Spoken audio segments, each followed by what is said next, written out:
On va parler Les vraies voix Sud Radio, le grand débat du jour. Si nous étions attaqués sur les sujets commerciaux, l'Europe devra se faire respecter. C'est le scénario qu'Emmanuel Macron voulait à tout prix éviter. Donald Trump annonce l'instauration d'une taxe de 25% sur tous les produits européens. Ce sera sur les voitures et d'autres choses. Ils ont profité de nous d'une manière différente. Bon, après, il n'y aura pas non plus beaucoup de surprises sur la réaction de l'Union européenne.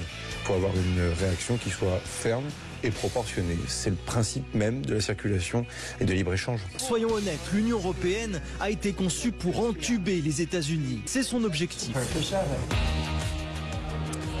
Et les produits européens seront donc prochainement taxés à 25%, affirme Donald Trump. Il estime aussi que l'Union européenne a été fondée uniquement, je cite, pour entuber les États-Unis. Alors parlons vrai. Qui pour vous sortira vainqueur de cette guerre commerciale? L'Europe? Les USA? Personne? Tout le monde? Venez nous donner votre avis au 0826 300 300. Et à cette question, 25% de taxes sur les produits européens, les USA sont-ils encore nos alliés? Vous dites non à 53%. Aude attend vos appels, il y a un problème de taxe, 5 centimes, toutes taxes comprises. Venez réagir au 0826 300 300. Avec nous, Jean-Marie Fabre, qui est président des vignerons indépendants de France. C'est un coup dur quand même pour l'exportation française. Alors ça sera un coup dur si les taxes sont appliquées. Je pense qu'aujourd'hui, il y a un effet d'annonce du président américain, mais qui ne surprend personne. C'est ce sur quoi il s'est fait élire. L'America First et le protectionnisme économique. On voit bien que la stratégie du combattant et du businessman qu'il est, et moins du politique, c'est celle de l'offensive, du combat et de la guerre.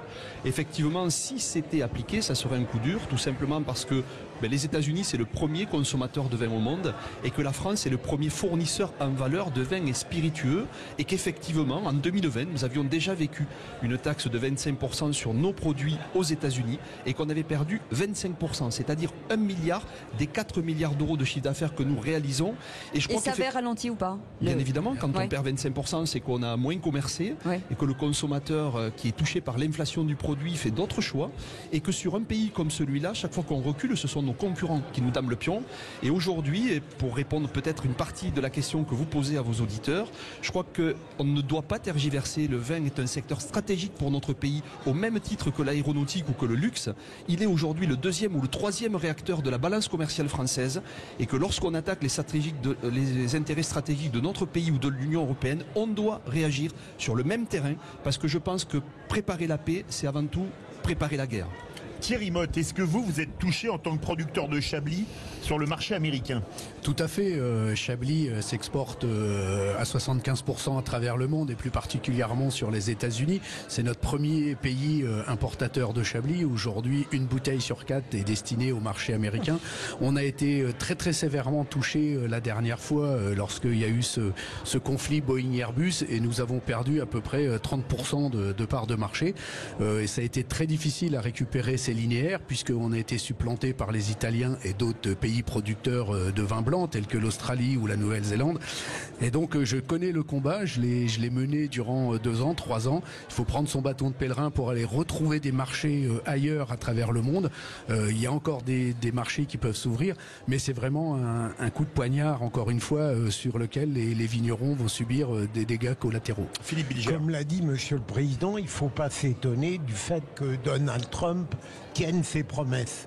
Mais on a vu sur le plan international à quel point il a déréglé complètement les alliances classiques, et comme en l'occurrence là, il est prêt à continuer sur le même registre.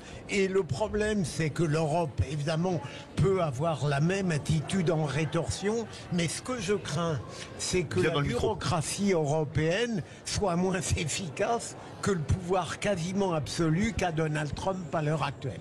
Alors ça peut être le danger, mais moi je pense qu'à un moment donné, il faut aussi qu'on affirme très clairement en France quelle est l'attente que nous avons impérieuse d'une réaction immédiate. Et je pense qu'il faut montrer les armes dès maintenant, en disant si demain, telle que la menace est brandie, alors on voit bien qu'avec le Canada ou la Chine, il a annoncé 60, puis c'est plus que 10, avec le Canada ça devait être 25, puis c'est plus que 15. C'est ce que souvent, pardon je vous coupe, souvent disent que c'est sa stratégie, c'est-à-dire qu'il va très très loin, et finalement la négociation... Et que si on ne répond pas avec les mêmes armes, il va nous marcher dessus. Donc on a besoin aujourd'hui d'exprimer au président Trump que s'il met 25% sur des secteurs comme les nôtres, c'est 40 qu'on appliquera aux siens, ce qui permettra certainement de faire entrer en jeu la diplomatie, parce que l'intérêt de tous, c'est que ça soit la désescalade et qu'on continue à faire librement du business avec nos achats. Vous avez dit, Jean-Marie Fab, que lorsqu'il y a eu une première taxe de 25%, c'était notamment les concurrents italiens et australiens qui en avaient profité. Mais comment se fait-il que les Italiens en ont profité? Parce qu'ils ont les mêmes taxes que nous, c'est ce qu'on appelle le tarif extérieur commun. Comment les Italiens en ont profité par rapport aux Français? Justement parce que l'administration d'abord Trump est intelligente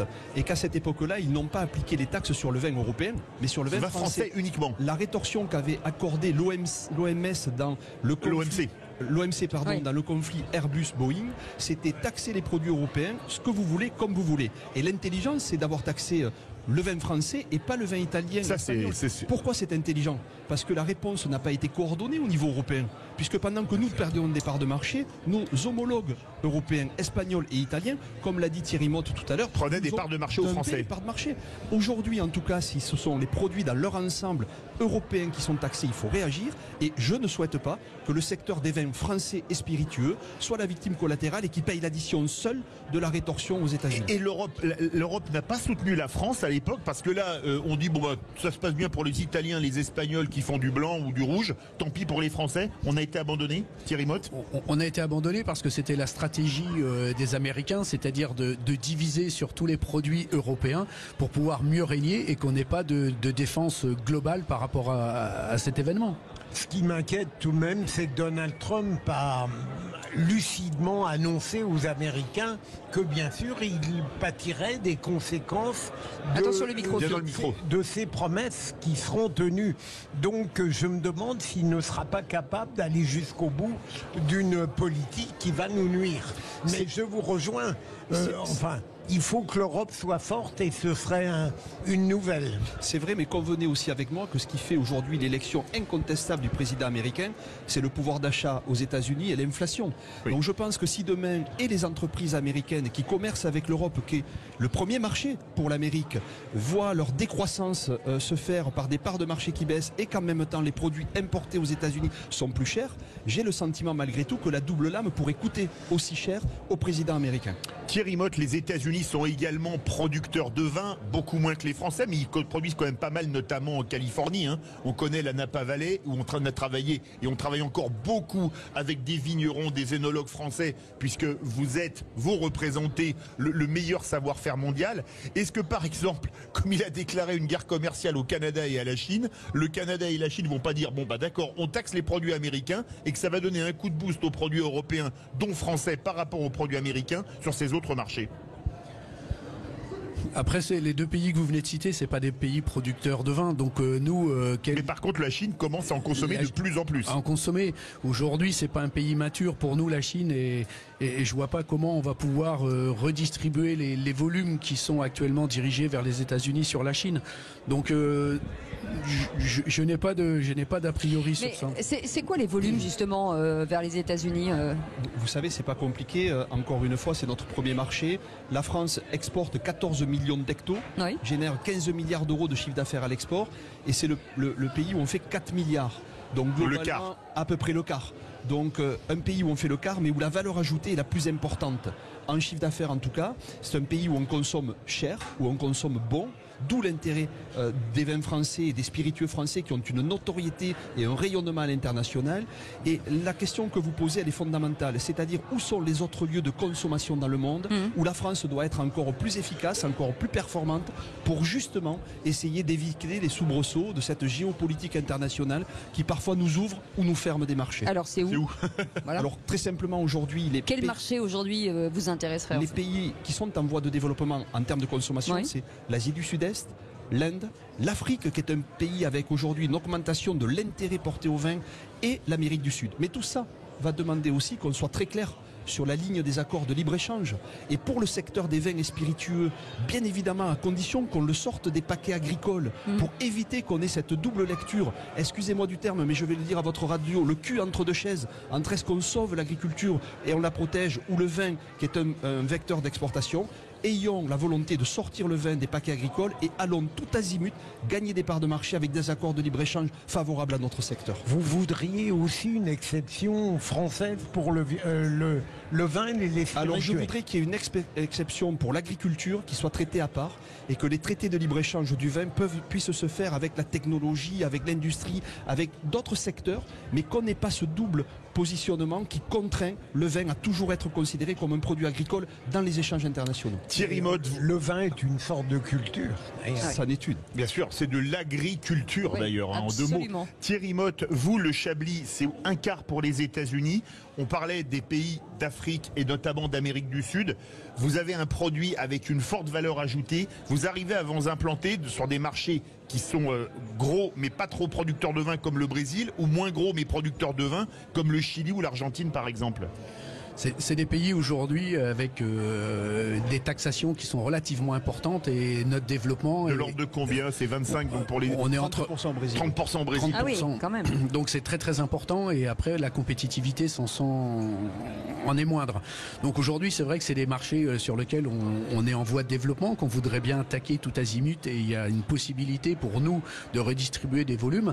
Simplement... Comme il y a déjà des discussions. Il y a déjà des discussions, mais comme l'a dit Jean-Marie, aujourd'hui ce qu'il nous faut, c'est des accords de libre-échange spécifiques à la viticulture et à nos produits pour qu'ils ne soient pas taxés et qu'on soit directement compétitifs. Mais ça, c'est de la France à ces pays-là ou c'est l'Union européenne qui doivent se mobiliser? Ça peut être les deux. Ça peut être les deux, oui. C'est vrai qu'aujourd'hui, on est dans des accords de libre-échange qui sont plutôt portés au niveau communautaire, mais on peut avoir aussi du bilatéral. Ce qu'il faut en tout cas, et on l'a vu au Japon en 2017, quand l'Europe a construit un accord de libre-échange sur le produit spécifique qu'est le vin, en interface avec un produit de technologie, eh bien alors qu'on était sur un marché mature, la France a gagné 8% en volume et 14% en valeur. Donc on peut rentrer, je vais, parce que le parallèle est important pour moi et notamment à Sud Radio, on peut avoir en face de nous Toulouse, champion d'Europe, champion de France, avec l'armada de la qualité de ses joueurs. Mais si on rentre sur le terrain contre Toulouse pour gagner le terrain, avec déjà 20 points dans la vue et une règle de distorsion, on va arbitre qui est contre vous. Exactement. Pour rentrer et gagner un match avec nos armes, il faut quand même avoir les mêmes règles sur le terrain. Est-ce qu'on a souvent parlé, on en parlait il y a quelques instants, des normes qui pénalisent nos agriculteurs, et vous avez en face de vous des produits qui font d'excellents vins en Europe. On pense à l'Italie, que ce soit l'Italie, l'Espagne, le Portugal. Est-ce que vous souffrez, vous, de cet écart de normes qu'on impose à nos agriculteurs? Bien sûr, parce qu'aujourd'hui en France, je vais le dire aussi, on veut toujours laver plus blanc que le blanc. Il y a une surtransposition de la norme. On est le pays de la normalisation. Et si on peut en empiler, plus on empile, plus on est content. Donc aujourd'hui, on n'a pas la même compétitivité par rapport à tous nos voisins européens dans l'utilisation des matières actives pour lutter et produire sur nos vins. Donc ça, c'est très préjudiciable. Aujourd'hui, la concurrence est telle que ça nous donne moins de liberté pour être attractif. Vous avez raison, le scandale, c'est qu'on aggrave les normes européennes. Tout à fait.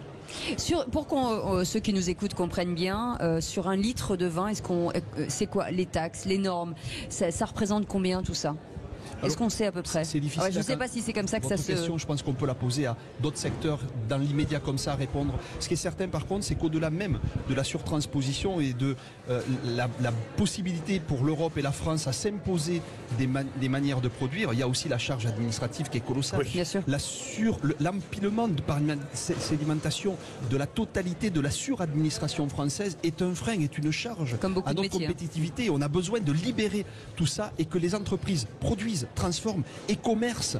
Aujourd'hui, on passe plus de temps à administrer, à gérer nos entreprises, quand bien même des TPE et des PME, plutôt que de faire notre cœur de métier, c'est-à-dire vendre avec passion le métier le produit qu'on a transformé. Est-ce qu'il y a des absurdités, par exemple, comme chez les agriculteurs, avec les haies, les choses totalement absurdes? Est-ce que vous avez ce type de problème-là aussi? Est-ce que vous rencontrez ces problèmes? Alors, il y a des absurdités, mais qui sont valables dans tous les secteurs agricoles. Regardez la première des absurdités qu'on vient de lever dans la LOA, avec un travail fort de conviction.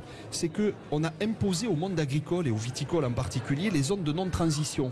C'est-à-dire que on n'a jamais vu une vigne venir grappiller, consommer de l'espace urbain, mais plutôt l'espace urbain et aménagé, venir grappiller le monde agricole. Eh bien, cet espace urbain qui augmente et qui s'accroît impose en plus à l'agriculteur et au vigneron qui le jouxte de lui mettre en place cette ZNT sur son capital.